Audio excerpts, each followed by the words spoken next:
Germany में जब आप लोग हाउस बिल्डिंग के लिए आते हैं तो ड्यूरिंग हाउस बिल्डिंग आप लोगों का लिविंग एक्सपेंस कितना होता है। ये हर बंदे का क्वेश्चन होता है कि सर हम अगर हम जर्मनी आ जाए हाउस बिल्डिंग करने के लिए तो हमारा लिविंग एक्सपेंस कितना होता है। Hello everyone, myself Syed Yaman, welcome back with a new video. आज की वीडियो में हम डिटेल में डिस्कस करेंगे जब एक बंदा पाकिस्तान, इंडिया या किसी भी मुल्क से जर्मनी आता है स्पेसिफिकली हाउस बिल्डिंग करने के लिए तो उसके लिविंग एक्सपेंस कितने होते हैं। अगर आपको नहीं मालूम कि हाउस बिल्डिंग क्या होता है तो YouTube के ऊपर मैं अपनी कंप्लीट सीरीज़ बना रहा हूँ जिसमें मैंने बताया है कि आप जर्मनी में हाउस बिल्डिंग कैसे कर सकते हैं, कितनी कॉस्ट आती है, हाउस बिल्डिंग क्या होता है, किसना अप्लाई करना है। ये कंप्लीट सीरीज़ को आप फॉलो करें और आई होप कि ये मेरी वीडियोस देख के इंशाल्लाह आपको जर्मनी में हाउस बिल्डिंग ज़रूर मिलेगा अगर आप पूरी कंप्लीट सीरीज़ देखेंगे तो।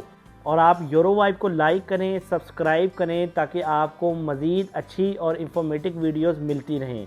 अब हम चलते हैं वीडियोस की तरफ। देखें, जब आप जर्मनी आते हैं हाउस बिल्डिंग करने के लिए तो आपको ये पहले मालूम होना चाहिए कि हाउस बिल्डिंग में आपको 2 वीक्स स्कूल जाना है और 2 वीक्स आपने कंपनी में जाके काम करना है। अभी हाउस बिल्डिंग डिपेंड करता है आप कौन सा हाउस बिल्डिंग कर रहे हैं, क्योंकि हर हाउस बिल्डिंग की डिफरेंट पैसे मिलते हैं।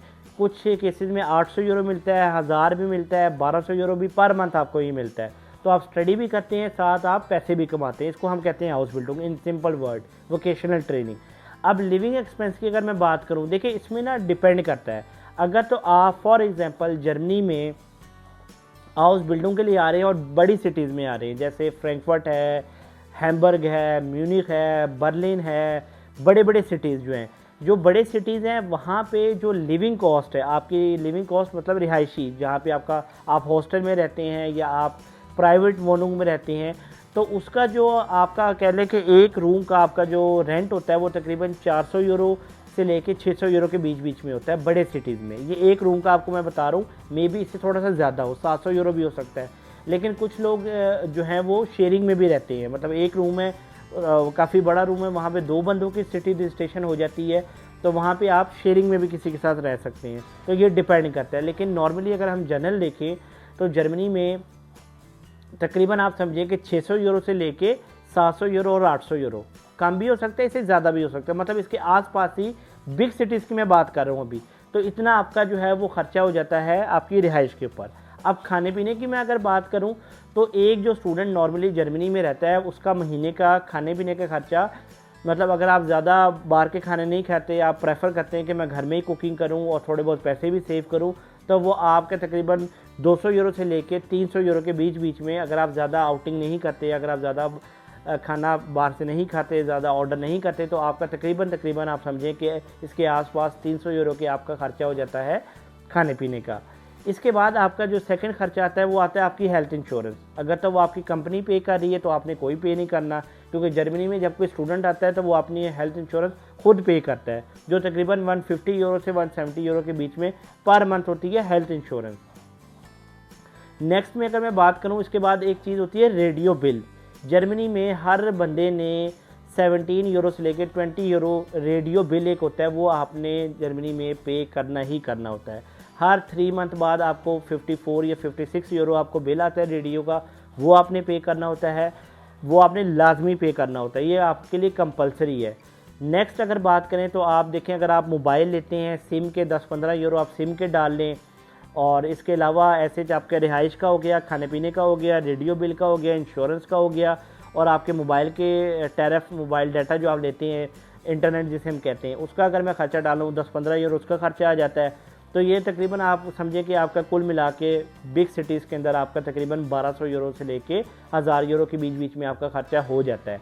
और हाउस बिल्डिंग में भी जो है वो आप इतने ही पैसे कमाते हैं, तो बेसिकली इक्वल हैं दोनों, मतलब जितने आप पैसे कमाएंगे 1000-1200 यूरो, उतने ही आपका खर्चा हो जाएगा 1000-1200 यूरो। अब नेक्स्ट में मैं आप बात बताऊंगा आपको कि अगर आप जर्मनी में किसी छोटे सिटी आते हैं, देखिए यहाँ पे हर सिटी टू सिटी वेरी करता है। बड़े सिटीज़ में रिहाइश महंगी है, छोटे सिटीज़ में रिहाइश सस्ती है। अगर फॉर एग्जांपल मैं कैबिनेट्स की बात करूँ, जिस सिटी में मैं खुद हूँ, अगर आपका किसी कंपनी में कैबिनेट्स के अंदर हाउस बिल्डिंग होता है तो आपको यहाँ पे तकरीबन 200 यूरो से लेकर 300 यूरो के बीच बीच में आपको हॉस्टल या स्टूडेंट अपार्टमेंट मिल जाता है, क्योंकि कैबिनेट्स एक इटसेल्फ एक स्मॉल सिटी है। इसी तरह अगर आप किसी टाउन में चले जाते हैं, फ्राइबर्ग है, मिटवाइडा है, इनमें अगर आपका हाउस बिल्डिंग रखता है तो इनमें जो लिविंग कॉस्ट है वो कम है।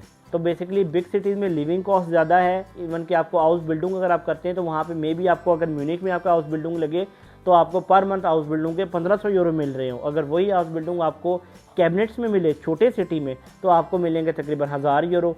तो बात उधर ही आ जाती है, बिग सिटीज़ में ज़्यादा पैसे हाउस बिल्डिंग के मिलते हैं, छोटी सिटीज़ में कम पैसे हाउस बिल्डिंग को मिलते हैं, लेकिन रिहाइश सस्ती है। अच्छा, ये तो हो गया रिहाइश का। खाने पीने का आपको बता दिया, रेडियो बिल का बता दिया, आपके मोबाइल के पैसे बता दिए, आप लोगों को इंश्योरेंस के पैसे बता दिए। तो इसमें अब ऐसे नहीं है कि मैं आपको कोई फिक्स अमाउंट बता रहा हूँ, मैं आपको एक जनरल बता रहा हूँ अपने एक्सपीरियंस से। जो बाकी दोस्त आए हैं हाउस बिल्डिंग पे आ रहे हैं, मास्टर्स के लिए आ रहे हैं, बैचलर्स के लिए आ रहे हैं, उनके लिए भी यही है। अगर वो बिग सिटीज़ में जाते हैं तो उनका ज़्यादा खर्चा होता है, अगर वो स्मॉल सिटीज़ में होते हैं तो उनका खर्चा कम होता है। तो बेसिकली अगर आप परेशान हो रहे हैं कि अगर आप हाउस बिल्डिंग करने आ रहे हैं जर्मनी में, आपके क्या लिविंग एक्सपेंसेस और ये चीज़ें पूरी होंगी, तो आप लोग बिल्कुल परेशान ना हो। आपके लिविंग एक्सपेंस भी पूरा होगा, खाने पीने के भी पैसे पूरे होंगे अपने हाउस बिल्डिंग के साथ, क्योंकि हाउस बिल्डिंग में आपको पर मंथ पैसे मिलते हैं। तो ये चीज़ें तो आप अपने माइंड में रखें जो आपका ये ख़र्चा होगा जर्मनी में। इसके अलावा एक्स्ट्रा अगर मैं कोई बात करूँ तो एक्स्ट्रा डिपेंड करता है आपकी शॉपिंग के ऊपर। फॉर एग्जांपल, आप जैसे यहाँ पे विंटर आता है तो आप अपनी विंटर जैकेट लेते हैं, समर आता है तो समर के कपड़े लेते हैं। ये चीज़ें टोटली आपके ऊपर डिपेंड करती हैं कि आप कितना ख़र्चा आप कर सकते हैं। तो बेसिकली स्टूडेंट जो हैं वो उतना ही खर्चा करते हैं जितना जर्मनी में वो अफोर्ड कर सकते हैं। तो मैं ये वीडियो बनाने का मेन मकसद ही यही था कि आप लोगों को ये चीज़ बता सकूं कि जब आप हाउस बिल्डिंग करने जर्मनी आती है तो आप अपने लिविंग एक्सपेंसेस बियर कर सकते हैं जितने आपको हाउस बिल्डिंग में पैसे मिलते हैं। आई होप ये वीडियो आप लोगों को अच्छी लगी होगी और आप लोगों को ये माइंड में भी आ गया होगा कि अगर हम जर्मनी आते हैं तो हमारे लिविंग एक्सपेंस भी कवर होंगे और इंशाल्लाह आप लोगों को कोई परेशानी जर्मनी में नहीं होगी अगर आप जर्मन लैंग्वेज करें। मैं बार बार जर्मन लैंग्वेज के इसलिए कहता हूँ कि ये यहाँ की है कि अगर आपको लैंग्वेज आती है आपको हाउस बिल्डिंग भी मिलेगा, आपको जॉब भी मिलेगी।